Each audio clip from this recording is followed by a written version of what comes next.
Ngā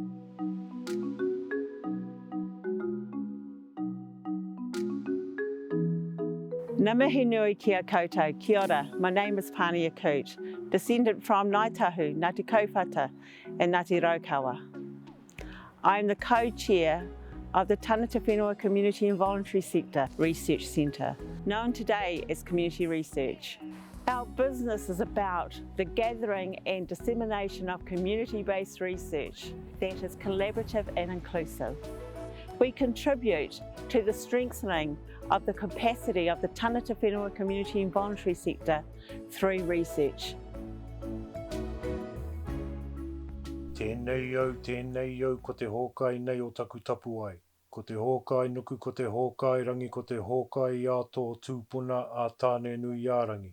This is part of a chant that was gifted to community research by Leon Hawea, one of the past Kaitiaki members.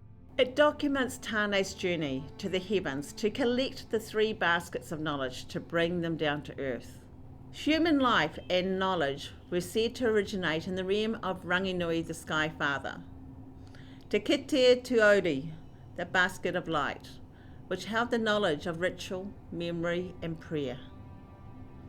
Te Kitea Tuatia, the basket of darkness, which contained knowledge of evil, or makutu, which was harmful to mankind. And Te Kite Aronui, the basket of pursuit, which held all the knowledge that could help mankind. Community research was established over 10 years ago to bring together the community and voluntary sector to connect and share knowledge. Sharing this knowledge allows Aotearoa to flourish, as it allows people to learn from each other about what's working in communities. Through webinars, we aim to breathe life into research and reach people throughout the motu, wherever they are and whatever works for them. Kia ora tata katoa, he mihi mai o kia koutou. Today we've got a really exciting webinar. The Kaitiaki of Community Research have generously granted the opportunity to share webinar making knowledge with you so that you can share your knowledge with others. Kia ora tata katoa, my name is Kay Marie Dunn and I'm really pleased to join you today to share with you the ins and outs on how you and your organisation can set up your own webinars. I believe webinars are really important, especially since lockdown, where we've had to use online environments to help share, teach and engage new audiences. Webinars are online seminars. They're very simple to set up and really easy for people to watch. For the audience, it looks and feels a lot like a Skype or a Zoom call. There are three main steps to making a webinar happen. Step 1, you need to decide what you want to present and who will host it and who will present it. Then you will need to promote the webinar and invite people to watch it. Step 3, you will need to think about setting up and running the webinar. Your first job is to decide what you want to present at your webinar. Ask yourself, what will people learn and who will want to hear this? You will also need to think about who will be the best person to present it, as well as who can host or MC the event. It is good to have someone to introduce the presenters and facilitate any questions from the viewers. Plan your webinar for around an hour, which includes some time for questions. People's attention spans tend to wane after that. If you can, arrange the content in 15 to 20 minute sections to make it more engaging for people and leave around 10 to 15 minutes at the end for pārtai or questions. This video focuses on setting up and running the webinar. We do have a set of information sheets on the Community Research website to help you with all aspects of running the webinars. So the first thing I'm going to do, because your face is very obscured, is to get you to close the blinds behind you. Oh, yep. Okay, sure. Oh, yeah, that's better. Now, another trick is if you pull the screen towards you or back. You can change where your face is by doing this. As well as the presenter and host, you'll need a webinar technician to do the technical setup and make sure that everything runs smoothly on the day. I use a box To prop my screen up. This is someone that stays behind the scenes. They won't appear in the webinar. This could be someone in your rōpū or group that is comfortable using technology and has good attention to detail. You can also hire a technician from Community Research to help you through your first webinar. And the mute button is very, very important because it cuts out your voice if other people are presenting. There are different webinar platforms to choose from. Zoom is a good one as it's easy to use and many people are used to using it now. Zoom works well on lower internet speeds and you can get a not-for-profit discount on it. If you do choose to use Zoom, visit the Community Research website for our instruction sheet, How to Set Up a Webinar in Zoom. Once you've set up the webinar event in Zoom, you'll get 2 different links for the event. One link is for the event organisers and you'll need to copy and send that to your presenters, host and the webinar technician. You'll get a different link to send to your audience. Now you can start inviting your audience to watch the webinar. Check out the emails to webinar participants information sheet on our website. Each presenter needs to have a computer or laptop that has a web camera and built-in speakers, or they can use a headset with a microphone. If you have no other option, a cell phone can work. We really recommend using a headset with a microphone as this cuts out background noise. We avoid using external computer speakers as this can cause feedback during the webinar. If there is more than one person broadcasting from the same location, like a presenter and a host, it is best to set them up in different rooms to avoid audio feedback. So the next thing I'm going to get you to do is a speed test. Having good internet speed is also something else to consider.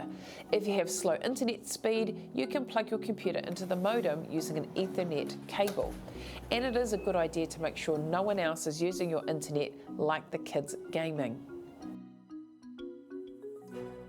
You will need to check all equipment the presenter will be using in the actual webinar. We recommend doing a couple of tech checks, one at least a week before the webinar with each presenter to check their equipment works and that their location is suitable to broadcast from. My upload is 32.64. Great, I know that's a good speed. I think we should have no problem broadcasting on the day. Then another tech check an hour before the webinar once everything is set up. For details about what to check, have a look at the Tech Check checklist on our website. A run sheet provides a schedule for the webinar so the presenters, technicians and host all know what they are doing on the day. The run sheet should also include details for communication on the day and how you'll communicate during the webinar. You'll need a plan for how you communicate without the audience knowing. For example, you might need to tell your presenter to turn the volume up or let them know if there are technical issues. Having a phone on vibrate means you can Facebook Messenger or WhatsApp with these issues. So we usually check in about an hour before the webinar to make sure that all the tech is working well. So if you log in at 6, then we can just check you for 10 minutes. We always set up and do one last tech check with all the presenters together an hour before the start of the webinar. If there are no issues, this might only take 5 to 10 minutes to sort out, and then the presenters can go off and do other things while they wait for their broadcast time. But sometimes it can take a bit longer to fix any last minute problems that might pop up, like finding the right headset or getting the kids off the internet. 15 minutes before the broadcast, all presenters and hosts will come back online and do a last-minute check-in. Webinars are just like seminars, so the audience is not expected to talk with the presenter during the presentation. Unlike a regular Zoom meeting, it is only the presenter that can be seen and heard during the webinar. The audience can type questions into the chat function or Q&A function during the session, and the host can choose whether or not to relay these questions to the presenters during the webinar or at the end of their presentation. If anyone writes inappropriate things in the chat, the webinar technician can delete the message or eject them from the webinar. We hope this gives you a good overview on how to host your own webinar. There are information sheets on the Community Research website to guide you through this in more detail. If you would like to hire one of our webinar technicians to run the webinar with you, you can email us at admin@communityresearch.org.nz. Community research is sharing their webinar making knowledge, so everybody has the opportunity to share their own research, as this benefits communities throughout Aotearoa. The webinars are really important to me because they are the only ways I can access so much mātauranga Māori across so many different subjects. If I didn't have access to the webinars, I would be absolutely in the dark.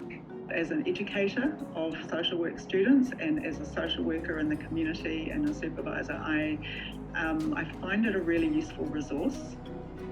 So I guess that's how I use it. I use it as a resource. I use it for my own learning and I share it with others. In the ACE sector, community education sector, there is not a lot of research out there for us. And connecting with community research and also having access to the webinars has really helped play a valuable part for our providers and across the sector, and being able to look at things in Te Ao Māori, for example, things that are not directly related to education, but often informs the context and environments that we work in.